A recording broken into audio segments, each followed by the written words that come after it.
कि इनको जिद है कि ज्यादा भाइयों ने अपनी जमात बना ली, कोयरी कुर्मी ने अपनी जमात बना ली। ऐ मुसलमानों, आपकी कोई जमात नहीं है सियासी। अख्तरुल ईमान सारी कुर्बानियां अपनी जमात को खड़ी करने के लिए दे रहा है, क्योंकि अख्तरुल ईमान का कहना है कि न करबल में, न मक्तल में, न शाह के आगे मोमिन झुकता है फकत अल्लाह के आगे। लेकिन आज आपने देखा है, दो कौड़ी के वोट के लिए मुजाहिद को गैरुल्लाह के सामने में झुकते हुए देखा कि नहीं? अरे ये सिरके जली है कि नहीं? अगर सिरके जली है तो हमारे उलमा, हमारे मुफ्तियों से हम गुजारिश करेंगे कि इसकी नकीर होनी चाहिए, इसका शरई तौर पर तज्जिया होना चाहिए। ये बात बताइए, मुल्क की पार्लियामेंट में सीए का काला कानून हमारे मुसलमानों के खिलाफ बनाया गया कि नहीं? तलाक बिल हमारी शरीयत पर हमला है कि नहीं? यूनिफॉर्म सिविल कोड हमारी शरीयत पर हमला है कि नहीं? तो जो आदमी खुद अपने मजहब का पासदार नहीं हो, क्या हमारे शरीयत की पासदारी वह कर सकता है? जो हमारा शरीयत का पासदार नहीं हो, क्या वो हमारा लीडर बन सकता है? बाप का कातिल अगर बस्ती में आए, कुर्सी में बैठा के इलाज करोगे कि गर्दन पर हाथ रखोगे? अगर बाप के कातिल के गर्दन पर हाथ रखना जरूरी है तो गुजरात में मेरी माँ बहनों के साथ जितने जुल्म किया है उसको भी गाँव से रखेना जरूरी है।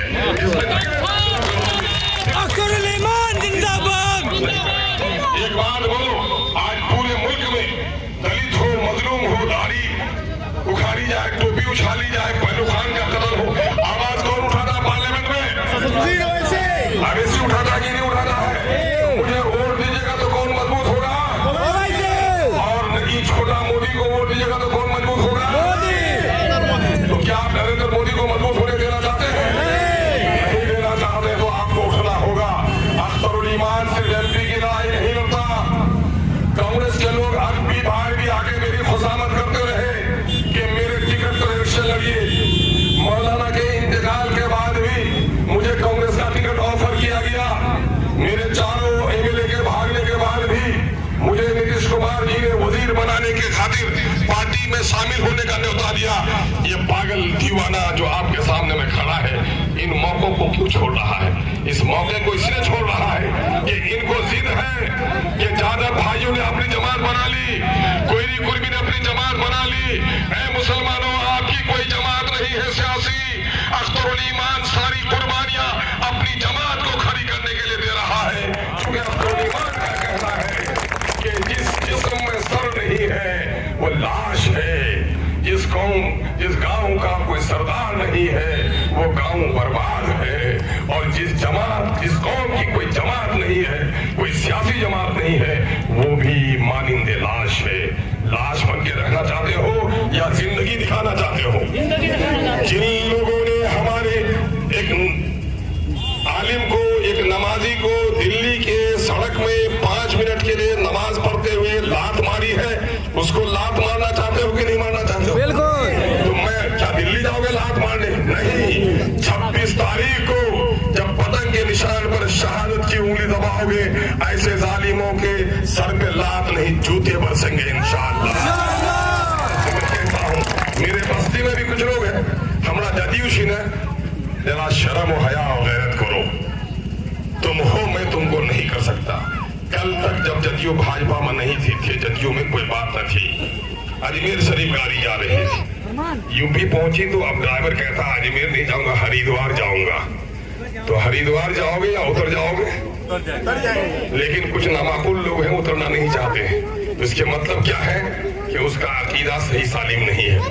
चौराहे पे एक कसाई था, अब बकरा काटता था, बुढ़ी बोलता था कि कभी वो खस्सी कभी बकरी काटता था, लेकिन बोला कि इसमें नफा कम है, अब छोटा छोटा काला जानवर काटता है।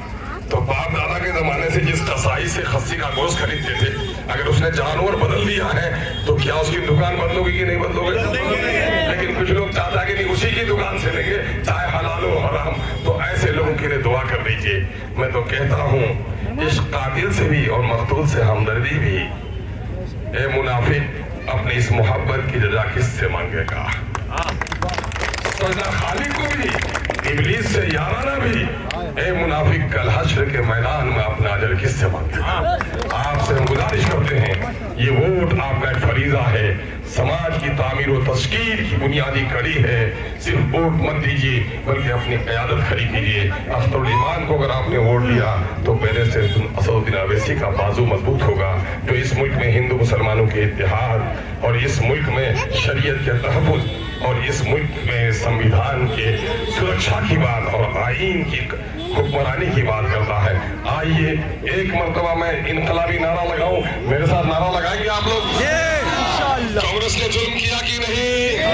बीजेपी ने गर्दन काटी कि नहीं? राजद ने ठगने का काम किया कि नहीं? जदयू ने तमाम तर काले कानून में मोदी का साथ दिया कि नहीं? तो मैं बोलूं जो बात दोहराइए, नौजवान, अगर पानी में न हो रवानी, पानी को कौन कहेगा पानी?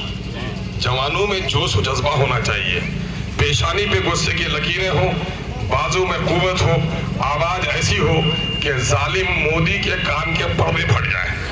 मैं कहता हूँ सबने दिया है हमको चोट,